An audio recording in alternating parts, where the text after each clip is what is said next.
Welcome to I dream.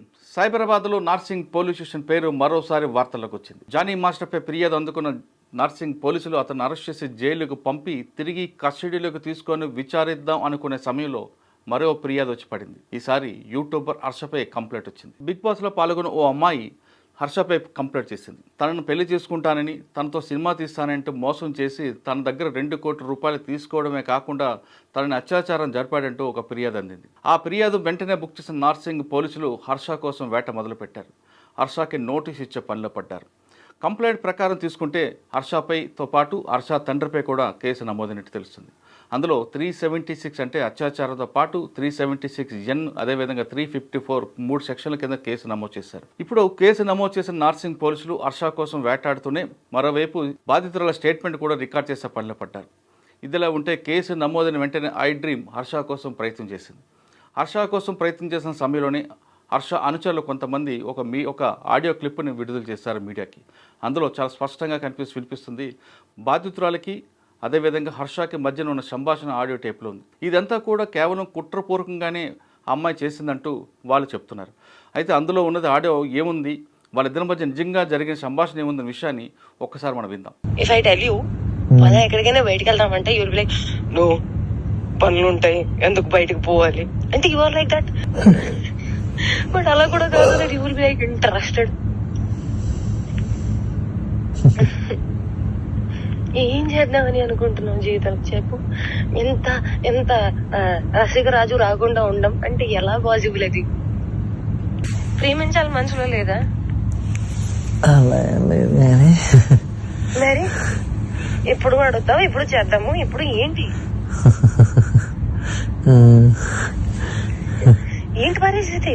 హర్షసే కాదు, నాకు UPSC exam boards కి క్వశ్చన్ పేపర్ లాగా తయారయ్యాడు. నేను ఆన్సర్ రాసుకుంటూ కూర్చోవాలి అంతే. కానీ హర్షసే మాత్రం నువ్వు నాకు ఎంత డిస్ట్రాక్ట్ చేసినా, ఏ చేసినా నేను ఆన్సరే రాస్తాను, నేను నీ వైపు చూడను. ఓ మేరీ విశ్వామిత్రుడు, ఏంటి ఏంటి గోవాల వయసు పోతుంది. అవును మరి, you are telling it on my face. సంవత్సరం ఇలానే పోతుంది.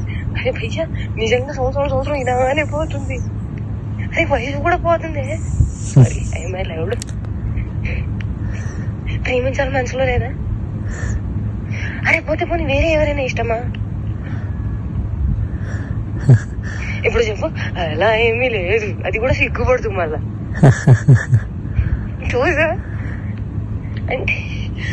అంటే నన్ను ఏం చేయమంటావు చెప్పు.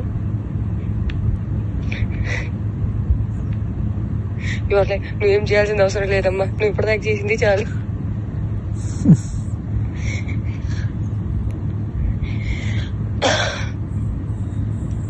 సరే, take your time to think about it. నీకే లేనప్పుడు నేను ఎలా మాట్లాడుకోగలుగుతాను? మరి నేనే డెస్పరేట్ గా ఉన్నాను.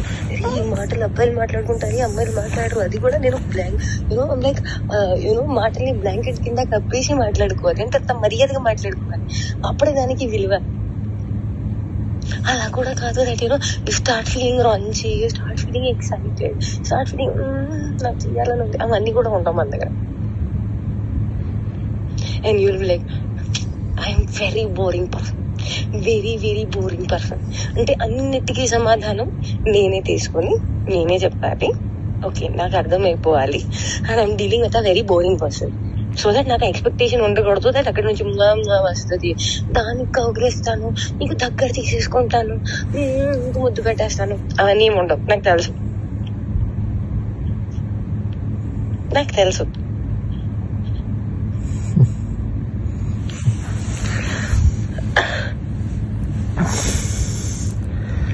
क्या चाहते हो तुम, बताओ मुझे.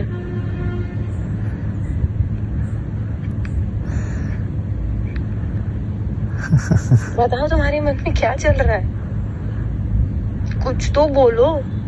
ఒకవేళ నాకు తప్పు ఆలోచనలు ఉన్నాయి అనుకుంటే, అది నేను నీకు హానికరంగా ఉంటాను అనుకుంటే, అమ్మ గుర్తుపెట్టుకో, ఒక్కడవతలోని బావిలో తోయడానికి ఇంకొక పడిపోతే దానికన్నా పెద్ద మూర్ఖుడు ఎక్కడ ఉంటాడు. నేను ఆ మూర్ఖత్వం ఇప్పటికీ చెయ్యను, నాకు అవసరం లేదు. అండ్ నేను చెప్తున్నాను దట్ స్వార్థం, అవసరం, అవకాశం, కారణం ఇది అంతా ఏ విషయానికైతే మొదలవుతుందో, the world is round, the situation is round, everything will come in and there only. I will never initiate a thing which did not start from love and did not end on love. Which a mistake I made when you said you never had love, I had to stop there. I did not stop. Where it ends? On no love only it ended. Of all ఇదేంటి? కాదు కాదు ఇదేంటి? నేను నీకు చెప్తుంది అర్థం కావట్లేదా?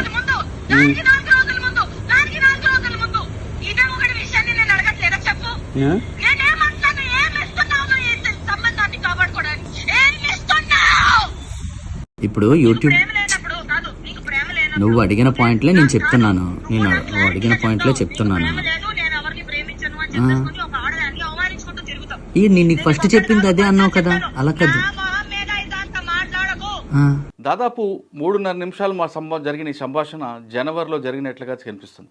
అయితే ఆ ఆడియోలో ఉన్నది బాధితురాల వాయిసా, లేదు కావాలని మ్యానిపులేట్ చేయడానికి వీళ్ళేమైనా కుట్ర పన్నారనే విషయం తెలియాలంటే ఖచ్చితంగా ఆడియో టేప్ని నార్సింగ్ పోలీసులు ఎఫ్ఎస్ఎల్కి పంపాల్సిన అవసరం ఎంతైనా ఉంది. ఇప్పుడు ఇది చూస్తుంటే నార్సింగ్ పోలీసులకి ఉక్కిరి బిక్కిరయ్యే పని కనిపిస్తుంది. ఒకవైపు జానీ మాస్టర్ కేసు, మరోవైపు హర్ష కేసు. ఈ 2 సెలబ్రిటీ కేసులను దర్యాప్తు చేయడంలో నార్సింగ్ పోలీసులు ఉక్కిరి బిక్కిరవుతున్నారు.